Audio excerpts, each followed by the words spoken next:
हरियाणा के मुख्यमंत्री नायब सिंह सैनी ने करनाल में जेल ट्रेनिंग अकादमी का उद्घाटन किया, जो 6.5 एकड़ में फैली है और 30.2 करोड़ रुपए की लागत से बनी है। इस अकादमी का उद्देश्य जेल कर्मचारियों को सुधार, पुनर्वास और आधुनिक तकनीकों के प्रशिक्षण के माध्यम से उनके दृष्टिकोण में बदलाव लाना है। सीएम ने घोषणा की कि जेल विभाग में 1300 वार्डन और मेडिकल तथा पैरामेडिकल स्टाफ के खाली पदों पर सीधी भर्ती की जाएगी। इसके अलावा पंचकुला, दादरी और फतेहाबाद में लगभग 300 करोड़ रुपए की लागत से नई जेलों का निर्माण किया जाएगा। सीएम सैनी ने कहा कि ये अकादमी केवल एक इमारत का उद्घाटन नहीं है, बल्कि ये दृष्टिकोण में परिवर्तन और नए विजन की शुरुआत है। यहाँ सजा की बजाय सुधार और पुनर्वास को महत्व दिया जाएगा। सीएम ने कहा कि प्रधानमंत्री नरेंद्र मोदी के नेतृत्व में देश तेजी से बदल रहा है। आज हम तकनीकी का उपयोग करके नए विकसित भारत का निर्माण कर रहे हैं। इसका एग्जाम्पल ऑपरेशन सिंदूर के दौरान देखने को मिला है। इससे दुनिया को पता चला कि भारत टेक्निकली कितना स्ट्रॉन्ग हो चुका है। इसके साथ ही डिजिटल इंडिया से लेकर जेल की दिशा में हमारी सरकार काम कर रही है। इसके अलावा मीडिया अधिकारियों से बातचीत करते हुए सीएम नायब सैनी ने कहा कि जो लोग भारत में रहकर भारत का खाकर पाकिस्तान का गुणगान करते हैं, उनके लिए इस देश में कोई जगह नहीं है। हरियाणा में ऐसे यूट्यूबर, ऐसे लोगों की पुलिस जांच कर रही है। देशद्रोहियों को बख्शा नहीं जाएगा। जेल मंत्री डॉक्टर अरविंद शर्मा ने बताया कि पहली बार जेल के इतिहास में 6 एकड़ जमीन पर 30 करोड़ की लागत से 3 साल 2 महीने में एक ट्रेनिंग अकादमी बनाई गई है, जिसमें सीएम सैनी का पूरा सहयोग रहा है। इसका उद्देश्य जेलों को सुधार घर बनाना है, ताकि कैदी अच्छे इंसान बनकर बाहर जाएं। उन्होंने बताया कि कैदियों को कौशल सिखाने के लिए गुरुग्राम, फरीदाबाद, झज्जर और रोहतक में आटा मिले और कोहलू लगाए गए हैं। सूरजकुंड क्राफ्ट मेले में कैदियों के बनाए उत्पादों से जेल विभाग को करीब 2 करोड़ रुपए की आय हुए है।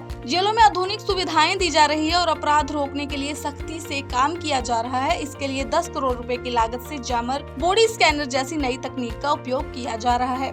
जैसे अभी आप देखेंगे कि यूट्यूबर्स के ऊपर जिस प्रकार से पाकिस्तान के जानकारियां उपलब्ध कराई गई हैं, आपके सामने है जो चल रहा है पाकिस्तान को, ऐसी अगर कहीं कोई गतिविधियों में संलिप्त होगा, पूरा पुलिस प्रशासन उसको लेकर के गंभीरता से देख रहा है, बारीकी से जांच कर रहा है।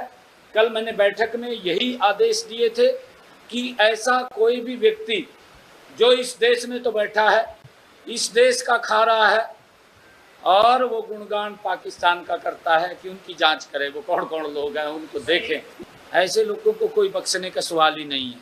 कोई भी व्यक्ति है, जांच चल रही है, अभी अगर और कोई निकलता है तो वो भी सामने आ जाएगा। हरियाणा के मुख्यमंत्री नायब सिंह सैनी ने करनाल में जेल ट्रेनिंग अकादमी का उद्घाटन किया, जो 6.5 एकड़ में फैली है और 30.2 करोड़ रुपए की लागत से बनी है। इस अकादमी का उद्देश्य जेल कर्मचारियों को सुधार, पुनर्वास और आधुनिक तकनीकों के प्रशिक्षण के माध्यम से उनके दृष्टिकोण में बदलाव लाना है। सीएम ने घोषणा की कि जेल विभाग में 1300 वार्डन और मेडिकल तथा पैरामेडिकल स्टाफ के खाली पदों पर सीधी भर्ती की जाएगी। इसके अलावा पंचकुला, दादरी और फतेहाबाद में लगभग 300 करोड़ रुपए की लागत से नई जेलों का निर्माण किया जाएगा। सीएम सैनी ने कहा कि ये अकादमी केवल एक इमारत का उद्घाटन नहीं है, बल्कि ये दृष्टिकोण में परिवर्तन और नए विजन की शुरुआत है। यहाँ सजा की बजाय सुधार और पुनर्वास को महत्व दिया जाएगा। सीएम ने कहा कि प्रधानमंत्री नरेंद्र मोदी के नेतृत्व में देश तेजी से बदल रहा है। आज हम तकनीकी का उपयोग करके नए विकसित भारत का निर्माण कर रहे हैं। इसका एग्जाम्पल ऑपरेशन सिंदूर के दौरान देखने को मिला है। इससे दुनिया को पता चला कि भारत टेक्निकली कितना स्ट्रॉन्ग हो चुका है। इसके साथ ही डिजिटल इंडिया से लेकर जेल की दिशा में हमारी सरकार काम कर रही है। इसके अलावा मीडिया अधिकारियों से बातचीत करते हुए सीएम नायब सैनी ने कहा कि जो लोग भारत में रहकर भारत का खाकर पाकिस्तान का गुणगान करते हैं, उनके लिए इस देश में कोई जगह नहीं है। हरियाणा में ऐसे यूट्यूबर, ऐसे लोगों की पुलिस जांच कर रही है। देशद्रोहियों को बख्शा नहीं जाएगा। जेल मंत्री डॉक्टर अरविंद शर्मा ने बताया कि पहली बार जेल के इतिहास में 6 एकड़ जमीन पर 30 करोड़ की लागत से 3 साल 2 महीने में एक ट्रेनिंग अकादमी बनाई गई है, जिसमें सीएम सैनी का पूरा सहयोग रहा है। इसका उद्देश्य जेलों को सुधार घर बनाना है, ताकि कैदी अच्छे इंसान बनकर बाहर जाएं। उन्होंने बताया कि कैदियों को कौशल सिखाने के लिए गुरुग्राम, फरीदाबाद, झज्जर और रोहतक में आटा मिले और कोहलू लगाए गए हैं। सूरजकुंड क्राफ्ट मेले में कैदियों के बनाए उत्पादों से जेल विभाग को करीब 2 करोड़ रुपए की आय हुए है।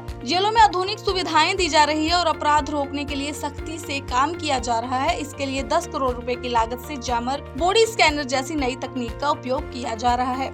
जैसे अभी आप देखेंगे कि यूट्यूबर्स के ऊपर जिस प्रकार से पाकिस्तान के जानकारियां उपलब्ध कराई गई हैं, आपके सामने है जो चल रहा है पाकिस्तान को, ऐसी अगर कहीं कोई गतिविधियों में संलिप्त होगा, पूरा पुलिस प्रशासन उसको लेकर के गंभीरता से देख रहा है, बारीकी से जांच कर रहा है। कल मैंने बैठक में यही आदेश दिए थे कि ऐसा कोई भी व्यक्ति जो इस देश में तो बैठा है, इस देश का खा रहा है और वो गुणगान पाकिस्तान का करता है, कि उनकी जांच करें, वो कौन कौन लोग हैं उनको देखें। ऐसे लोगों को कोई बख्शने का सवाल ही नहीं है। कोई भी व्यक्ति है, जांच चल रही है, अभी अगर और कोई निकलता है तो वो भी सामने आ जाएगा।